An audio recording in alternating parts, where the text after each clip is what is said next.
हमारे लिए आज की तिलावत मीका नबी की किताब, उसका दूसरा बाब, उसकी पहली 5 आयात। उन पर अफसोस जो बदकरदारी के मंसूबे बांधते और अपने पलंग पर शरारत की तदबीरें ईजाद करते हैं। वो सुबह होते ही उन्हें अमल में लाते हैं, क्योंकि ये उनके इख्तियार में है। वो लालच करके खेतों को जज़ब करते और घरों को छीन लेते हैं। वो आदमी और उसके मकान पर, हाँ, मर्द और उनकी मेरास पर जुल्म करते हैं।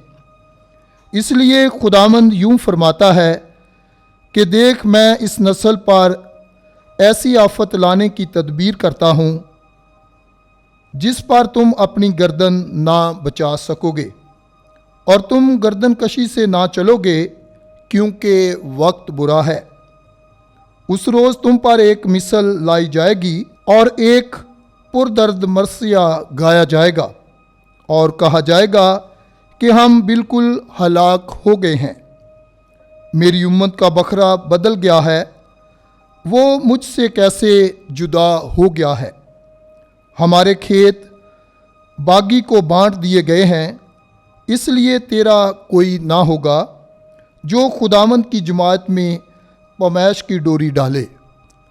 पाकलाम के पढ़े और सुने जाने पर खुदा की बरकत हो। खुदा का शुक्र हो।